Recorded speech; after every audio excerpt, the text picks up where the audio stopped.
नमस्कार दोस्तों। साल था 2014। नरेंद्र मोदी जी की गवर्नमेंट बनी थी। भाजपा की गवर्नमेंट इंडिया में बहुत पहली बार बहुत दिनों बाद आई थी। उस समय पाकिस्तान में नवाज शरीफ जी की गवर्नमेंट थी। आपको याद होगा जब एक बार प्राइम मिनिस्टर नरेंद्र मोदी विदेश दौरे से लौट रहे थे तो उन्होंने सरप्राइज विजिट किया था पाकिस्तान में। नवाज शरीफ का उस दिन बर्थडे था। इंडिया की पॉलिसी रही थी स्टार्टिंग के टाइम में जब नरेंद्र मोदी जी गवर्नमेंट बनी थी, पाकिस्तान के लिए इंडिया की पॉलिसी बहुत ही सॉफ्ट रही थी। वो चाहते थे कि फ्रेंडली रिलेशन डेवलप हो और people to people connection develop हो, लेकिन ऐसा हुआ नहीं। नवाज शरीफ के गवर्नमेंट में उनकी गवर्नमेंट हालांकि 1-2 साल में चली गई। उसके बाद आए इमरान खान काफ़ी नए थे पॉलिटिक्स में, और हालांकि पॉलिटिक्स में तो बहुत पहले थे, लेकिन इनको काफ़ी ऊर्जावान व्यक्ति समझा जा रहा था। वहाँ की जनता में काफ़ी इनके लिए आश था। इंडिया में भी एक्चुअली इंडिया के लोग भी इसको बहुत ही बड़े चेंज की तरह देख रहे थे।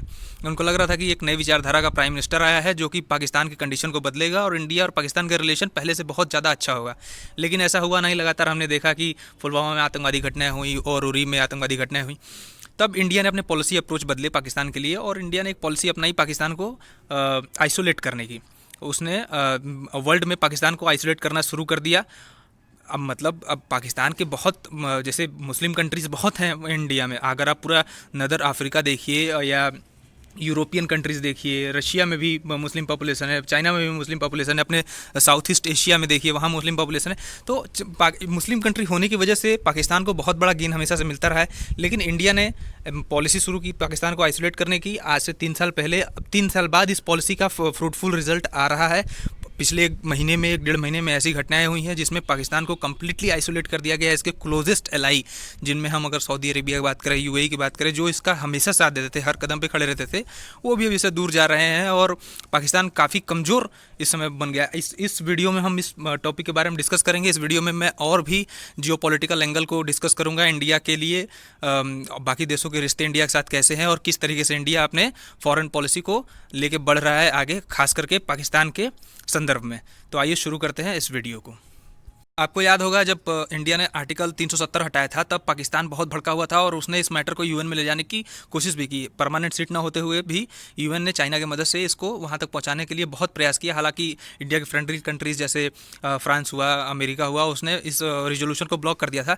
लेकिन एक बहुत ही बड़ा ऑर्गेनाइजेशन है जिसको हम ऑर्गेनाइजेशन ऑफ इस्लामिक कोऑपरेशन बोलते हैं। ये मुस्लिम कंट्रीज़ का ऑर्गेनाइजेशन, इसके बारे में मैं बताऊँगा। यहाँ पर भी इन्होंने पाकिस्तान के इशू को उठाने की कोशिश की, लेकिन ये ऑर्गेनाइजेशन ने भी बोल दिया कि कश्मीर का इशू हमारे एजेंडा में नहीं है। वहाँ के जो कुरैशी साहब हैं, फॉरेन मिनिस्टर हैं पाकिस्तान के, वहाँ उन्होंने इस बारे में बात करने की, रिजोल्यूशन पास कराने की कोशिश की, लेकिन उन्होंने दरकिनार कर दिया पूरे ऑर्गेनाइजेशन ने कि ये हमारा कश्मीर जो है हमारे मुद्दे में नहीं है। और इसी के बारे में अगर हम बताएं तो ये 1969 में 1969 में ये संस्था बनी थी और इसका हेडक्वार्टर जो है जेड्डा में है। जेड्डा एक जगह है, सिटी है सऊदी अरेबिया में। अब सीन ये है कि इसमें ये ऑर्गेनाइजेशन का बेसिक काम ये है, अगर मैं आपको एकदम लेमन लैंग्वेज में बताऊँ, आसान लैंग्वेज में बताऊँ, तो जितने भी मुस्लिम हैं वर्ल्ड में, कोई भी कंट्री हो, चाहे वो क्रिश्चियन कंट्री हो, चाहे सेकुलर हो, नॉन सेकुलर हो, कोई भी रिलीजन हो कंट्री का, उस कंट्री में अगर कोई भी मुस्लिम पॉपुलेशन है, ये बेसिकली इस ऑर्गेनाइजेशन का काम है सारे वर्ल्ड के सारे मुस्लिमों का डेवलपमेंट कराना, उनको फ्रंट लाइन पे ले आना, उनको एडवांस बनाना, उनको बेटर एजुकेशन प्रोवाइड कराना, बेटर हेल्थ केयर प्रोवाइड कराना, उनके इंटरेस्ट का ख्याल रखना बेसिकली। तो इसके लिए काम करता है ऑर्गेनाइजेशन और हर साल की मीटिंग होती है।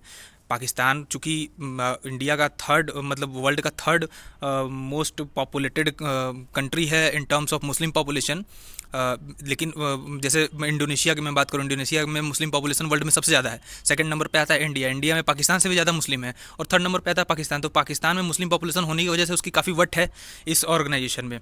और इसका जैसे डिफैक्टो लीडर जो इस ऑर्गेनाइजेशन का अगर मैं बात करूँ तो सऊदी अरेबिया है। सऊदी अरेबिया हालांकि प्रोक्लेम लीडर तो नहीं है, इस ऑर्गेनाइजेशन ने किसी को लीडर नहीं बनाया हुआ है, लेकिन एक तरह से अगर देखा जाए तो सऊदी अरेबिया ही इस ऑर्गेनाइजेशन को कंट्रोल करता है।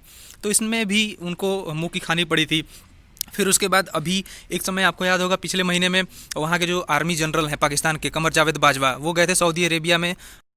जब कश्मीर वाला इशू चल रहा था तो 2-3 कंट्रीज़ हैं मुस्लिम कंट्रीज़ जिसने अपना बयान दिया था कश्मीर के फेवर में, इंडिया के ख़िलाफ़, पाकिस्तान के कश्मीर के फेवर में और इंडिया के ख़िलाफ़। जैसे उसमें टर्की हो गई, मलेशिया हो गई, पाकिस्तान हो गया। पाकिस्तान ने बढ़ चढ़ कर इसमें पार्टिसिपेट किया था। सऊदी अरेबिया एक ऐसी कंट्री थी जिसने कुछ स्टेटमेंट नहीं दिया। तो इस पर कमर जावेद बाजवा जो थे वहाँ के आर्मी चीफ पाकिस्तान के, उन्होंने ये धमकी भरे अंदाज में बोला था कि जो कंट्रीज़ का साथ नहीं दे रही है उनको उसका रिपरकशन भुगतना पड़ेगा। इसके बाद सऊदी अरेबिया के पॉलिटिक्स में थोड़ी सी गर्मा हटा गई और वहाँ के जो प्रिंस हैं, Prince Salman, crown Prince Salman आने वाले समय में वो वहाँ के किंग होंगे। तो उन्होंने बेसिकली 3 साल पहले 2018 में पाकिस्तान को कुछ लोन दिए हुए थे करीब $3 बिलियन का, और इंटरेस्ट फ्री लोन था। उनको कहा गया था कि आप इसकी किस्तें भी एकदम धीरे धीरे करके चुकाएंगे। तो उन्होंने वो वापस मांग लिया, कहा कि आपको पैसे देने का कोई मतलब नहीं है, आप हमें हमारा पैसा वापस करिए। तो अब पाकिस्तान की इतनी तो हैसियत है नहीं कि वो इकट्ठे $3 बिलियन और पैसा वापस कर दे उनको। तो इसको फिर सऊदी अरेबिया के प्रिंस जो थे सलमान को, उनको मनाने के लिए कमर जावेद बाजवा वहाँ गए। इतनी भारी बेइज्जती हुई उनकी वहाँ पे, प्रिंस सलमान उनसे मिलने ही नहीं आए। वो यहाँ से गए, वहाँ पे रहे 2 दिन और वहाँ से बिना प्रिंस सलमान से मिले, ऑफिशियल मीटिंग की, वहाँ से वापस आ गए। अभी 3-4 दिन पहले की मैं बात बताऊँ तो हमारे जो आर्मी चीफ़ है एम एन नारवने जी, ये बेसिकली मुंबई से बिलोंग करते हैं और ये आर्मी चीफ़ हैं इस समय। तो ये गए थे यूएई और सऊदी अरेबिया के विज़िट पे। काफ़ी हिस्टोरिक विजिट था ये। बेसिकली 2-3 चीज़ें हुई जिसमें टॉप सुर्खियों में अगर जो न्यूज़ में बात रही वो ये थी ब्रह्मोस मिसाइल। सऊदी अरेबिया और यूएई बेसिकली इंडिया से ब्रह्मोस मिसाइल चाहते हैं। आपको पता है ब्रह्मोस मिसाइल इंडिया और रशिया मिलकर बनाए हुए हैं और उसका प्रोडक्शन लगातार करते हैं। इंडिया अपने डिफेंस एक्सपोर्ट को बढ़ाने की कोशिश कर रहा है। काफ़ी टारगेट रखे हुए इंडिया ने, 1,40,000 करोड़ का डिफेंस एक्सपोर्ट का टारगेट रखा हुआ है 2025 तक। तो India is trying to export develop its defence market basically. तो इंडिया से मांग की गई ब्रह्मोस मिसाइल की। अब इंडिया ये बेसिकली, अब बात यहाँ पे ये आती है कि इंडिया देगा या नहीं देगा, ये इंडिया के इंटरेस्ट पे डिपेंड करता है। क्योंकि ईरान को अगर हम देखें तो ईरान जो है, ईरान, सऊदी अरेबिया, ये सारे गल्फ़ कंट्रीज़ हैं और वेस्टर्न एशियन कंट्रीज़ हैं और ये रीजनल पावर, इनमें टसल चलता रहता है हमेशा रीजनल पावर बनने के लिए। और आपको पता होगा ईरान के द्वारा बैक किए गए जो आतंकवादी संगठन हैं जिसमें हिजबुल्ला है और सऊदी अरेबिया के भी कई आतंकवादी संगठन हैं, दोनों एक दूसरे के यहाँ आतंकवादी घटनाओं को अंजाम देते रहते हैं और उन दोनों में बेसिकली बनती नहीं है। और ईरान भी हमारा ऑल वेदर फ्रेंड हम बोल सकते हैं। यहाँ से 2-3 साल पहले हम काफ़ी सस्ते दामों में वहाँ से तेल इंपोर्ट करते थे। अभी यूएस का सैंक्शन अगर हट गया जो बाइडन के एडमिनिस्ट्रेशन में, तो इंडिया का रिलेशन ईरान के साथ फिर पहले जैसा हो जाएगा। और हमारा काफ़ी प्रोजेक्ट है वहाँ पे, जैसे चाबहार पोर्ट हुआ, जरांस दिलाराम वाला हाईवे प्रोजेक्ट हुआ, जिसके थ्रू हम सेंट्रल एशिया तक पहुँचना चाहते हैं। मिनरल रिच कंट्रीज़ हैं बहुत सेंट्रल एशिया, वहाँ से मिनरल इंपोर्ट करना चाहते हैं। तो वहाँ पे भी हमारा इंटरेस्ट है। अगर हम ब्रह्मोस मिसाइल किसी एक कंट्री को भी प्रोवाइड कराते हैं, सऊदी अरेबिया या ईरान को, तो वो एक दूसरे के लिए ख़तरा बन जाएंगे और इसमें हमारा अल्टीमेटली नुकसान हमारा ही होगा। तो ये तो एक चीज़ थी। दूसरी चीज़ ये हुई थी अभी नरवणे जी के विज़िट के टाइम की, आपको पता होगा मक्का मदीना एक सऊदी अरेबिया में जगह है, काफ़ी होली प्लेस है मुस्लिम के लिए, मुस्लिम कम्युनिटी के लिए। हर साल वहाँ पे काफ़ी भारी मात्रा में लोग जाते हैं और वहाँ पे मक्का मदीना में नमाज अर्ज करते हैं। तो सऊदी अरेबिया हालांकि बहुत रिच कंट्री है, उस डिफेंस प्रोक्योरमेंट भी बहुत करती है, इंपोर्ट बहुत करती है। एक फर्स्ट नंबर पर है डिफेंस इंपोर्ट के मामले में, इंडिया सेकेंड नंबर पर आता है अगर हम रैंकिंग की बात करें, वर्ल्ड रैंकिंग की। इंडिया तो डिफेंस प्रोक्योरमेंट के मामले में और इंपोर्ट के मामले में सऊदी अरेबिया नंबर 1 तो है, लेकिन वहाँ की जो सेना है वो इनइफेक्टिव है। मतलब कभी वॉर उन्होंने लड़ी नहीं और काफ़ी कमज़ोर है, तो उनको एक्सपीरियंस नहीं है बेसिकली। तो वो अपने मक्का मदीना वाले क्षेत्र में उसको गार्ड करने के लिए, उसको सिक्योर करने के लिए पाकिस्तान की आर्मी को वहाँ पे तैनात करते थे हर साल। लेकिन पाकिस्तान से इतना ख़राब रिलेशन हो गए हैं अभी कि वो उसकी आर्मी को हटा रहे हैं और मोस्ट प्रोबेबली वो इंडिया की आर्मी से जवानों को वहाँ पे तैनात कराने की बात किए हैं। अब इंडिया इस पर मंजूरी देगा या नहीं देगा, मोस्ट प्रोबेबली दे देगा जहाँ तक मुझे लगता है। आने वाले 1 से 2 महीने में, ये केवल कुछ ही समय की बात है। और इंडिया में इंडियन आर्मी में जो भी मुस्लिम पर्सनल्स हैं उनको वहाँ पे तैनाती के लिए भेजा जाएगा। तो ये तो थी दूसरी सबसे बड़ी डेवलपमेंट। अगर मैं बात करूँ तो एक वीज़ा की, तो उस अभी सऊदी अरेबिया और यूएई ने बहुत से पाकिस्तानी जो वर्कर्स थे उनकी वीज़ा को कैंसिल कर दिया अभी हाल ही में। और इंडिया के अगर वर्कर्स की बात करें सऊदी अरेबिया यूएई में, तो 8.5 मिलियन, करीब 8.5 करोड़ लोग जो हैं यूएई और सऊदी अरेबिया अकेले रहते हैं, गल्फ़ रीजन में रहते हैं। उसमें से 2.70 करोड़ लोग जो हैं सऊदी अरेबिया में रहते हैं। आप यहाँ देख सकते हैं डाटा लिखा हुआ है, 2.70 करोड़ लोग सऊदी अरेबिया में रहते हैं। और यूएई की 30% पॉपुलेशन ही इंडियन है। यूएई में अगर 100% पॉपुलेशन, वहाँ की 30% पॉपुलेशन ही इंडियन है। और ये जो इंडियन पॉपुलेशन है गल्फ़ नेशंस में, ये काफ़ी हैवी अमाउंट में मनी जो है वहाँ से यहाँ ट्रांसपोर्ट करती है और इंडिया की इकोनॉमी में काफ़ी हेल्पफुल हैं। मतलब अगर मैं गल्फ़ नेशंस की बात करूँ तो काफ़ी हैवी अमाउंट में वहाँ से यहाँ पैसे आते हैं, डॉलर्स आते हैं।